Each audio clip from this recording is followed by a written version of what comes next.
कभी कभी जिंदगी वह सब कुछ छीन लेती है जिससे आप बेइंतहा प्यार करते हैं, और कभी कभी बस इसलिए कि आप एक लड़की हो लोग आपके सपनों पर हंसते हैं। ये कहानी उन सभी लड़कियों के नाम है जिन्हें कभी ना सुनने को मिला।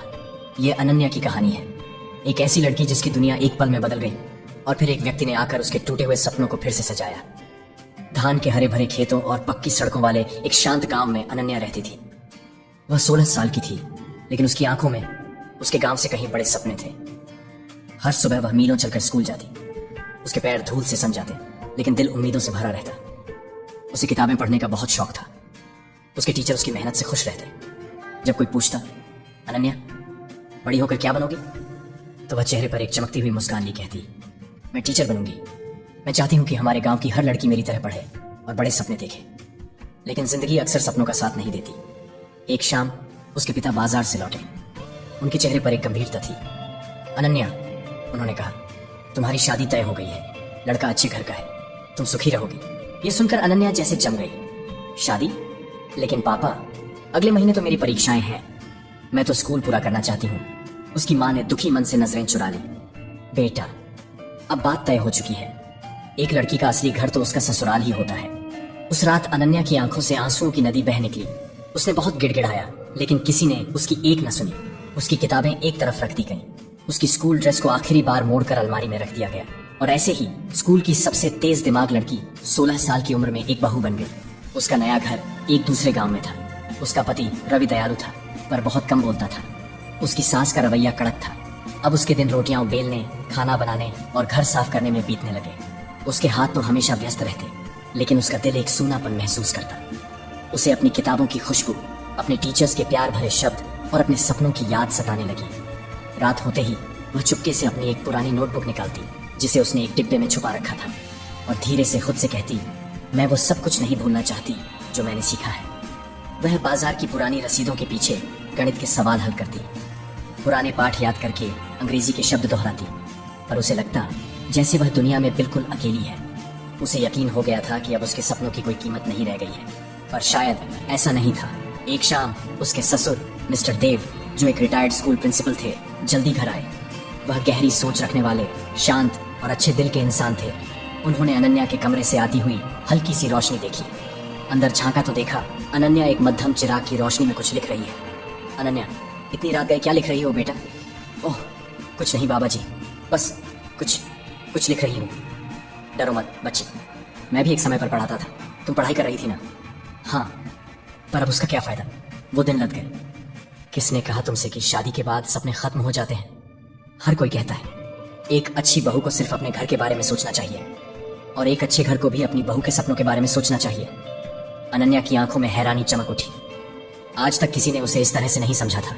उस रात से सब कुछ बदलने लगा। मिस्टर देव अनन्या के लिए पुरानी किताबें लाने लगे। हर शाम जब घर शांत हो जाता, वह उसे छोटे से आंगन में बैठाकर पढ़ाने लगे। तुम स्कूल में बहुत अच्छी रही होगी, है ना? हाँ बाबा जी, मुझे स्कूल से बहुत प्यार था। मैं टीचर बनना चाहती थी। तो चलो फिर से शुरू करते हैं, धीरे धीरे। जब तक सीखने की चाह दिल में है, कोई सपना कभी मरता नहीं। फिर वह उसे गणित के नए सवाल समझाने लगे, अंग्रेजी के नए शब्द सिखाने लगे, और उसके लिए छोटे छोटे काम देते। कभी कभी अनन्या हंस देती, बाबा जी, आप तो आज भी एक सच्चे टीचर जैसे ही हैं। वह मुस्कुराकर जवाब देते, और तुम आज भी मेरी सबसे चहेती स्टूडेंट हो। वक्त बीतता गया। अनन्या के पति रवि ने भी उसे पढ़ते देखा, लेकिन उसने कभी रोका टोका नहीं। वह अपने पिता के फैसले का सम्मान करता था। फिर एक दिन मिस्टर देव ने कहा, अनन्या, पास के ही एक स्कूल में छोटी बच्चियों को पढ़ाने के लिए किसी की जरूरत है, तुम वहां क्यों नहीं जाती? लेकिन मैं तो असली टीचर हूं भी नहीं बाबा जी। तुम में ज्ञान है और दयालुता है। एक अच्छे शिक्षक के लिए बस इतना ही काफी है। उनके हौसले ने उसका हौसला बढ़ाया और वह स्कूल गई। पहले पहल उसका दिल जोर जोर से धड़क रहा था। बच्चे कभी कभी उसका उच्चारण सुनकर हंस देते, लेकिन धीरे धीरे उसकी आवाज में आत्मविश्वास लौट आया। कुछ ही हफ्तों में स्कूल की हर छोटी बच्ची उससे प्यार करने लगी। वे उसे टीचर अनन्या कहकर पुकारती। यह बात पूरे गांव में फैल गई। माएं अपनी बेटियों को उसके पास भेजने लगी। जो लोग कभी कहते थे लड़की है, पढ़ लिख कर क्या करेगी, अब कहने लगे, हम चाहते हैं कि हमारी बेटी अनन्या जैसी बने। अनन्या की क्लास अब हंसी, सवाल और उम्मीद से भर गई। एक शाम जब वह घर लौटी, तो उसने अपने ससुर को फाटक पर खड़े देखा। उनके हाथ में उसका पुराना स्कूल सर्टिफिकेट था। मैं तुम्हारे पुराने स्कूल गया था। मैंने उन्हें तुम्हारे बारे में सब कुछ बताया। वे चाहते हैं कि तुम एक परीक्षा दो। अगर पास हो गई तो तुम एक सच्ची टीचर बन जाओगे। बाबा जी, आपने मेरे लिए इतना कुछ किया? नहीं बेटा, ये सब तुमने खुद अपने लिए किया। मैंने बस दरवाजा दिखाया, उसे खोलकर आगे बढ़ना तो तुमने खुद था। फिर अनन्या ने पहले से भी ज्यादा जी जान से पढ़ाई शुरू की। हर रात वह और उसके ससुर साथ बैठकर पाठ याद करते। जब परीक्षा का दिन आया तो उसके हाथ कांप रहे थे।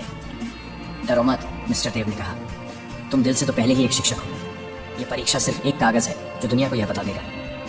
कई हफ्ते बाद एक लिफाफा आया। अनन्या टॉप करके पास हो गई थी।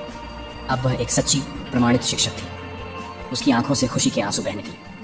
वह दौड़कर अपने ससुर के पास गई और उन्हें जोर से गले लगा लिया। बाबा जी, मैं सच कह रही हूँ, मैं कर गई।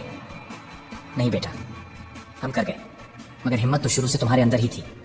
साल बीतते गए और अनन्या का छोटा सा क्लास एक बड़े स्कूल में बदल गया। अब वहाँ सैकड़ों लड़कियां पढ़ती थी। उसके पति उसके सबसे बड़े सहारे बन गए। उसके ससुराल वालों के चेहरे पर उसके लिए गर्व था।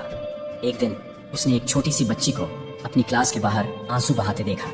अनन्या उसके पास बैठी और पूछा, क्या हुआ, क्यों रो रही हो? लड़की ने सिसकते हुए कहा, मेरे पापा कहते हैं कि लड़कियों को ज्यादा पढ़ने की जरूरत नहीं होती। अनन्या ने उसे प्यार से अपने पास खींचा और धीरे से कहा, मेरे पापा ने भी एक समय पर ऐसा ही कहा था, लेकिन देखो, अगर सपना सच्चा हो तो वह चुपचाप भी बड़ा होकर पूरा हो जाता है। मुझसे वादा करो, तुम हमेशा सीखती रहोगी। उस छोटी बच्ची ने आंसू पोंछे और मुस्कुराते हुए हाँ में सिर हिलाया।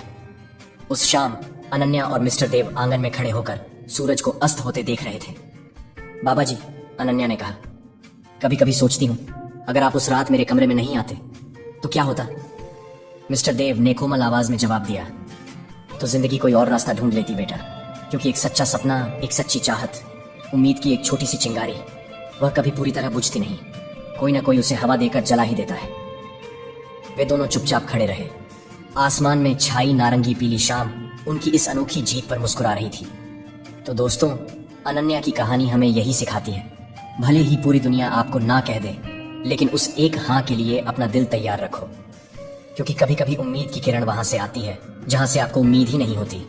वह बस उस इंसान के रूप में आती है जो आपकी चमक को पहचान लेता है।